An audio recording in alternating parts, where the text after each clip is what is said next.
Not every legend is a myth. Some are flesh and blood. Some legends walk among us, but they aren't born, they're built. Legends are made from iron and sweat, mind and muscle, blood and vision, and victory. Legends are champions. They grow. They win. They conquer. There's a legend behind every legacy. There's a blueprint behind every legend. I'm Arnold Schwarzenegger. This is my blueprint. Arnold Schwarzenegger, 28 years old, 6'2", 240 pounds. Mr. Olympia for the past 5 years. He is preparing to defend his title this year for the last time. All Mr. Universes for the past 5 years or so come get together in one contest and to find out who is the best of all the Mr. Universes.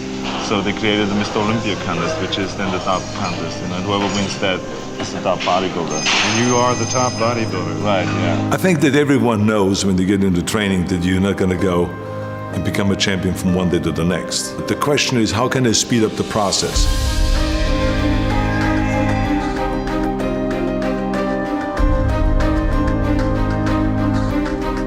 And then the important thing is that you train the proper way, which is to train the basics. That if it is the squats, if the two-arm curl, if it's the bent over rowing, if it's the clean and the press, the bench press, the incline press, the dumbbell press, all of those basic exercises. And that's what you need to do, especially the last 3 months before competition. You got to shock the muscle, and shock the muscle with different kind of training principles.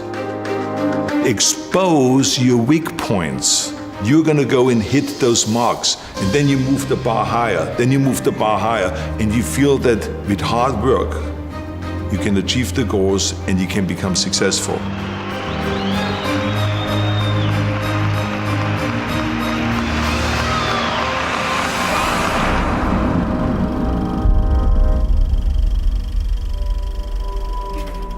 The important thing for people to recognize is that not everyone wants to be a champion.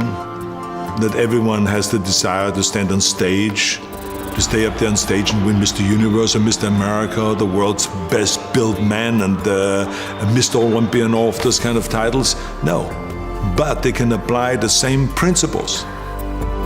One thing I can tell you, there's major mistakes that are being made today in bodybuilding by not covering those basic exercises, because today when I go into gymnasium, I don't see anymore the kids learning about the cleaning and pressing, or to do the two-arm snatch and to do the upright rowing from the floor up and all of those kind of exercises that are so important to create the traps and to create the lower back.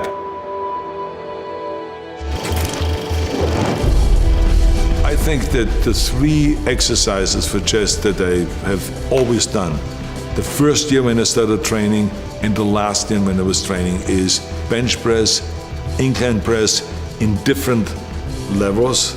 So to start low, medium and high, and then flies. I mean, to me, the flies was an exercise that gave me the full pectoral muscle development, because I went all the way out and almost hitting the ground. And I was a big believer in expanding the chest as much as possible and giving that stretch, because remember, with muscles, the important thing always is to get the stretch and to get the flex. And so to me, that going all the way out with the dumbbells as far as you can to get that stretch, and then to come in and then to have the dumbbells touch and then flex like you're doing the most muscle on top, and then going out again. Those are the kind of exercises to me that were like, you could not replace them with any machine. This was it. One of the main things, of course, in order to create size and to create muscle growth, which will sometimes the body will hit a wall. And what that basically means is that the body is saying, look, I know all your tricks. I know you're gonna start first with bench press. And then I know you're gonna walk over to the chin-up bar and do chin-ups. And then I know you're coming back to the bench press, and then you go to the chin-up bar and come back to bench press. I know that routine. I know exactly everything you do, and I am prepared for that. So you have to go and use the shocking principle. If the body and if this chest knows that I'm going to start with 135 and then I go to 225 and do 275, I'm going to go and start now with 315. And I'm going to do 20 reps with 315. And then I'm going to go and have the guys pull off plates. And then I have 225 left. And then I'm going to do another 10 reps. And then I'm going to have them take off another 45-pound plate, and then I have 135 left. And then I'm going to go to do another 10 reps. Or maybe if I can, do 15 or 20 reps. And let's see if the pectoral muscle is used to that. And then all of a sudden you will find that your pectoral muscle is shaking after that, and you don't know what to do because it's cramping and it is being tortured, and it is in pain because you have now shocked the muscle. Bent over rowing with a barbell and the T-bar rowing. I mean, any kind of a rowing exercise that gives you the thickness. Those are the exercises I always rely to, again, from the beginning to the end. There's a lot of bodybuilders that have a kind of a deficiency when it comes to the lower back and to the striation of the lower back, which you only get from stiff-legged deadlifts and from regular deadlift and from bent over rowing and all the stuff without supporting your chest. You got to let your body free and let the lower back hold you up while you're doing the bent over rowing. And we did like off the bench, balancing on the bench up to 315 pounds bent over rowing, because that's what gave you then that strength in the back and gave you the thickness of the back. Because remember, when you train the back, you need the width and you need the thickness. But you need the thickness on the lower part of the back, you need the thickness on the top of the back and the outer back and then the center back. So you got to train and find exercises for all of those different things. Curls, barbell curls. I was up doing reps with 275 in the barbell curl. Many times we would start out with a heavy weight, and do just one rep. Then have them pull off plates on the curl, but just enough that they can now do 2 reps. Then pull off plates and do 3 reps. Then pull off more plates and do 4 reps after that. And so this is how I would go up until, without ever putting the bar down, to really let the bicep know, you don't know what's coming. You're not gonna get used to my training method. I'm gonna have all kinds of tricks up my sleeve. But I mean, it was absolutely essential to do the barbell curl to create the thickness of the bicep, to do the dumbbell curl on an incline bench, and to do the concentration curl. Because the concentration curl isolated the biceps with heavy weights, not with light weight, but with heavy weight, but to isolate it and to really concentrate and to create that peak on the outside of the bicep that you need when you do your back shots.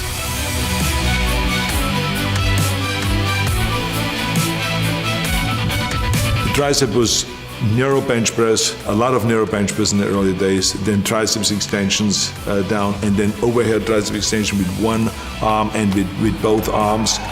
And then also tricep extension onto a bar, where you let the body, the head go onto a bar and press out in order to use your own body weight. Shoulders, dumbbell presses, barbell presses in the front and in the back. I mean, we always did the rear press behind the neck kind of presses, the military presses, the dumbbell press, which is now called the Arnold press, because there was a certain way that was done in order to really create the stretch of the front delta and to come down with the elbow here, not just to here, but to come all the way down and then to rotate out and go up and to get that full flex. And then lateral raises, and especially bent over lateral raises on a bench. That is a 45-degree bench. This is a specialty that I've learned at Vince Gironda's gym. And he had this cutout on the face where you could still breathe, where you don't have to look sideways, but you can breathe. But it is 45 degrees, and to turn your wrist outward like this. And it is a fantastic rear deltoid exercise.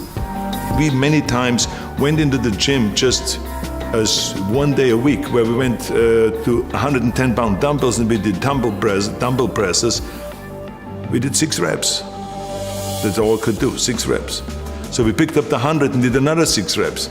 Put them down and took the 90s and did another 6 reps. And then picked up the 80s and we went all the way down to the 40s.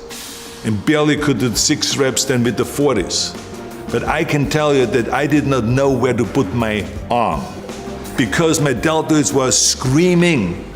They were in pain. Why? Because I shocked the muscle. Squats is, I think, the most important exercise to create thighs, big thighs. Squats, rear squats, front squats, leg extensions, lunges, stiff-legged deadlifts, or good morning exercise with stiff legs, and a lot of leg curls. Then we sometimes, in order to shock the body in the muscle, we would switch from squats to leg press, to just load up the leg press machine and do a lot of leg press and stuff like that.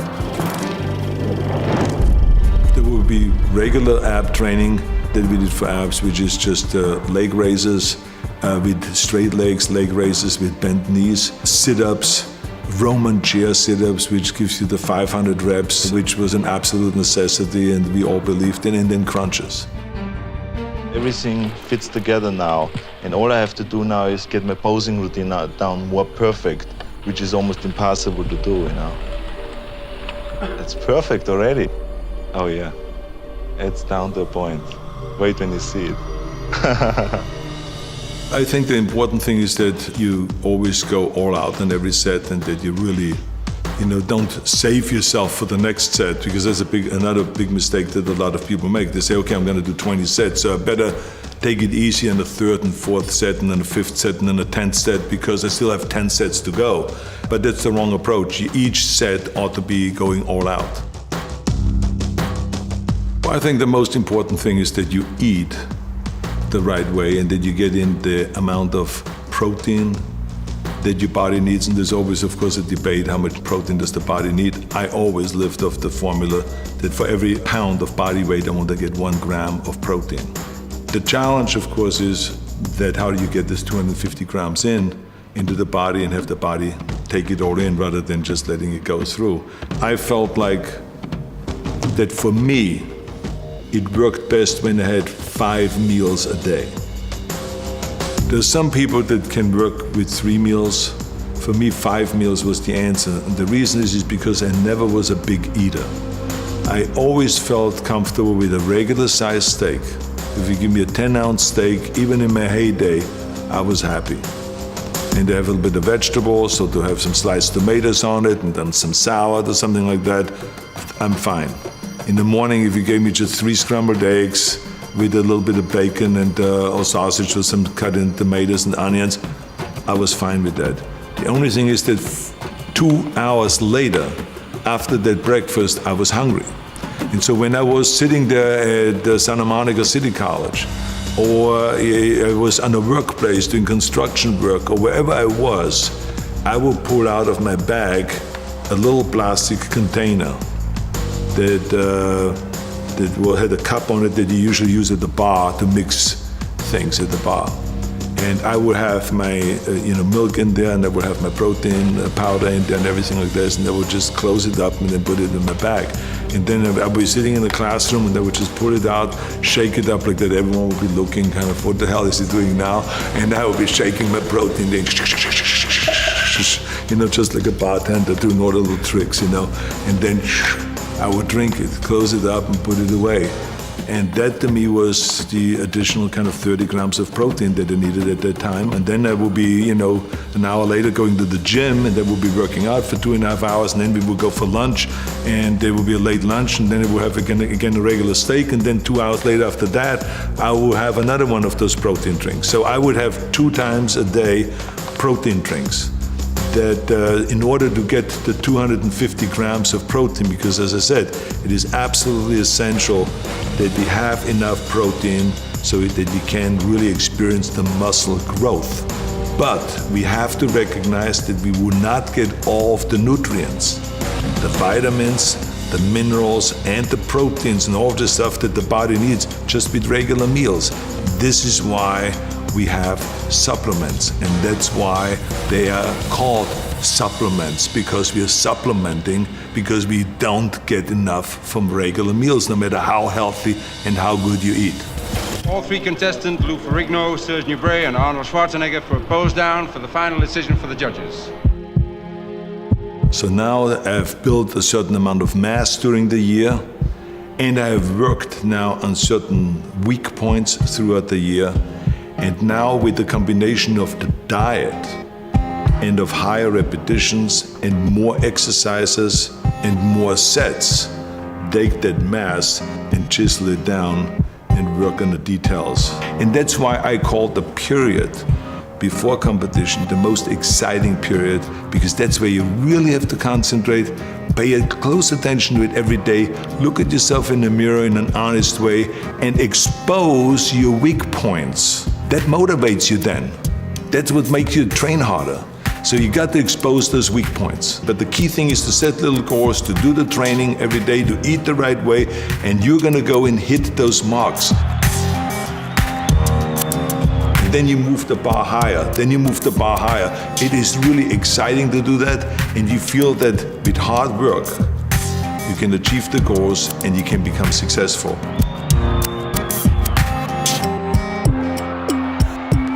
The training principles and the nutrition principles and the kind of protein that you need and vitamins you need and minerals you need and all of this kind of supplements, it all still stays exactly the same. That's the important thing.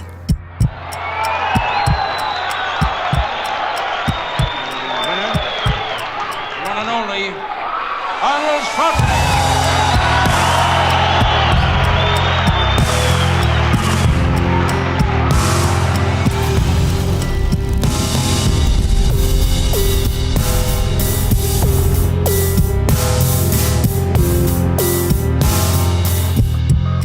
Bodybuilding has been a beautiful experience for me, and I will continue it for the rest of my life. I only stopped competing, but I'm not stopping bodybuilding. It's the greatest sport. Thank you.